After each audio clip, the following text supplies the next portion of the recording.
आप देख रहे हैं रुद्रा समाचार। सूत्रों के अनुसार बांग्लादेश एक बार फिर इतिहास के उसी मोड़ पर खड़ा दिखाई दे रहा है जहां से या तो स्थिरता की राह निकलती है या फिर अराजकता का अंधा कुआं खुलता है।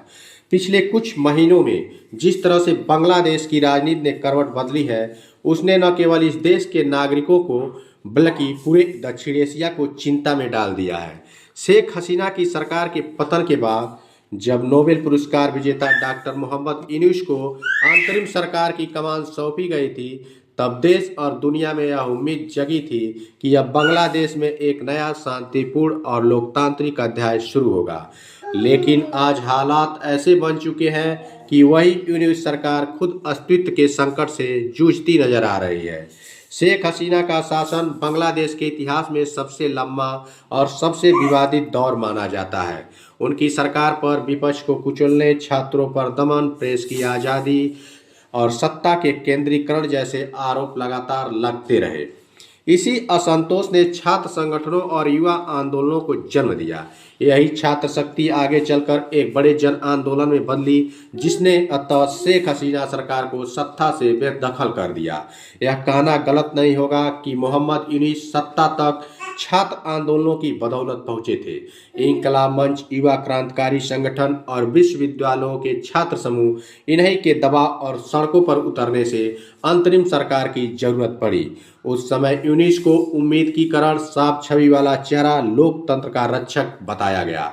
छात्रों को लगा कि अब उनका नेता सत्ता में है, जो कानून का राज स्थापित करेगा, अपराधियों को सजा दिलाएगा और पुराने तंत्र को तोड़ेगा। लेकिन कहानी ने अचानक मोड़ लिया। जिस सरकार से न्याय और सुरक्षा की उम्मीद थी, वही सरकार आज सवालों के घेरे में है और इसी सवाल की जड़ में है उस्मान हादी की हत्या। उस्मान हादी कोई साधारण छात्र नेता नहीं थे। वे इंकलाब मंच के प्रवक्ता, युवा आंदोलन की पहचान और शेख हसीना विरोधी आंदोलन का चेहरा माने जाते थे। उन्होंने सड़कों पर उतरकर युवाओं को संगठित किया, सत्ता के खिलाफ आवाज बुलंद की और बदलाव का सपना दिखाया। यही वजह थी कि उनकी हत्या ने पूरे बांग्लादेश को झकझोर कर रख दिया। कुछ दिन पहले ढाका में नकाबपोश हमलावरों ने उस्मान हादी पर गोलियां चला दी। हालत गंभीर थी। उन्हें इलाज के लिए सिंगापुर ले जाया गया, लेकिन तमाम कोशिशों के बावजूद उनकी जान नहीं बचाई जा सकी। यह सिर्फ एक हत्या नहीं थी, यह एक संदेश था और यही संदेश बांग्लादेश की राजनीति में आग बनकर फैल गया। हादी की हत्या के बाद छात्र संगठनों को उम्मीद थी कि सरकार तुरंत कार्रवाई करेगी, कातिल पकड़े जाएंगे और एक उदाहरण पेश होगा, लेकिन ऐसा कुछ भी नहीं हुआ। 2 हफ्ते बीत गए, पुलिस के हाथ खाली रहे, कोई गिरफ्तारी नहीं हुई, कोई ठोस बयान भी नहीं आया। यहीं से शुरू हुआ विश्वास का टूटना। इंकलाब मंच ने सरकार को एक तय समय सीमा दी, अगर कातिलों को जल्द पकड़ा नहीं गया तो हम चुप नहीं बैठेंगे। यह वही मंच है जिसने यूनूस को सत्ता तक पहुंचाया था, लेकिन अब यही मंच सरकार के खिलाफ खड़ा हो गया। छात्र संगठनों ने आरोप लगाया कि प्रशासन जानबूझकर ढिलाई बरत रहा है, गृह मंत्रालय गंभीर नहीं है, पुलिस पुराने सिस्टम के दबाव में है। कुछ ने तो यहाँ तक कह दिया कि या तो सरकार नाकाम है या अपराधियों को बचा रही है। हादी की हत्या अब सिर्फ कानून व्यवस्था का मामला नहीं रहा, यह बन चुका है सरकार की विश्वसनीयता का टेस्ट, यूनूस नेतृत्व की परीक्षा और अंतरिम सरकार की वैधता का सवाल। जब सत्ता में बैठे लोग अपने ही समर्थकों की सुरक्षा नहीं कर सकते तो आम जनता का भरोसा कैसे पाएंगे? यही साफ कर देता है कि बांग्लादेश में मौजूदा संकट अचानक पैदा नहीं हुआ। ये असंतोष, अपेक्षाओं और विफलताओं का परिणाम है। कैसे इंकलाब मंच उग्र हुआ, सड़कों पर हिंसा कैसे फैली, हिंदुओं और भारत विरोधी परसों का कनेक्शन कहाँ है और क्या यूनूस सरकार वाकई मिलने गिरने वाली है? बांग्लादेश की मौजूदा सियासी उथल पुथल को अगर किसी एक शब्द में समझा जाए तो वह शब्द है विश्वासघात का।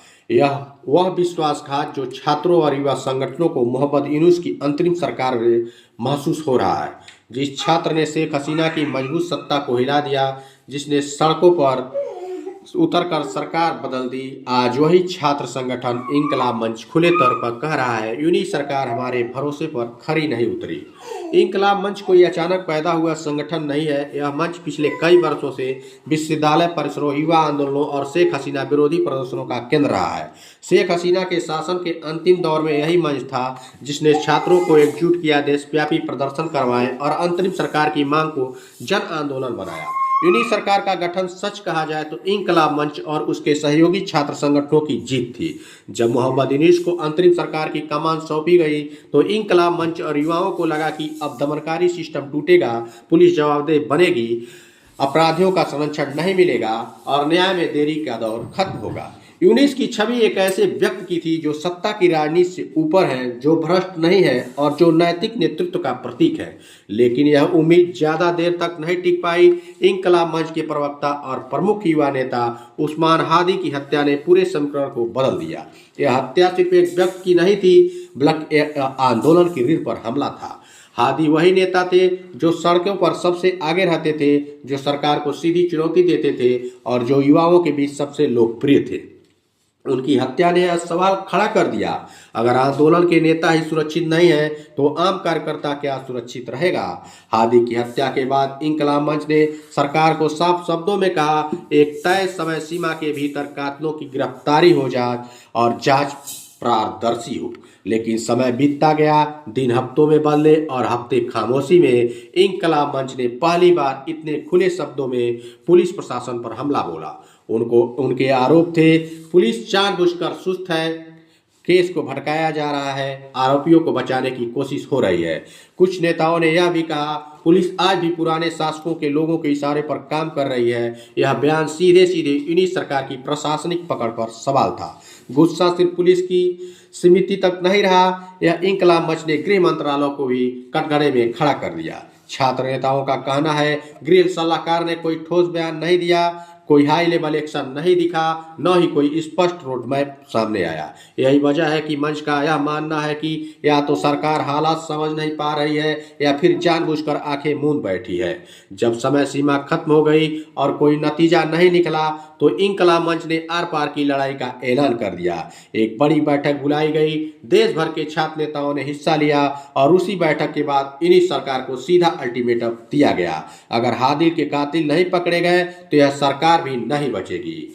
ढाका और दूसरे बड़े शहरों में वही नारे, वही आक्रोश, वही भीड़ दोबारा दिखने लगी।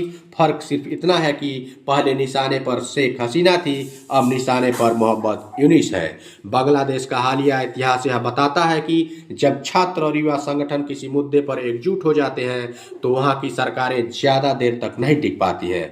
1990 का आंदोलन हो या 2007 और 8 की उथल पुथल और या तो हालिया सत्ता परिवर्तन, हर बार छात्र शक्ति निर्णायक साबित हुई है। इसलिए इंकलाब मंच की धमकी को खाली बयानबाजी नहीं माना जा सकता। जैसे जैसे आंदोलन तेज हो रहा है, सरकारी इमारतों का घेराव, झड़पें, आगजनी और हिंसा की खबरें लगातार सामने आ रही हैं। विशेषज्ञों का कहना है कि बांग्लादेश इस वक्त एक ऐसे मोड़ पर है जहां से हालात बहुत तेजी से बिगड़ सकते हैं। मोहम्मद यूनुस के सामने समस्या सिर्फ कानून व्यवस्था की नहीं है, असल संकट है अपने ही समर्थकों का भरोसा खो देने का, छात्र संगठनों का विरोध और प्रशासन पर पकड़ की कमी। यही वजह है कि अब सवाल उठ रहा है, क्या यूनुस सरकार वाकई देश चला पा रही है? तो आप हमारे साथ बने रहिए। नमस्कार, आप देख रहे हैं रुद्रा समाचार।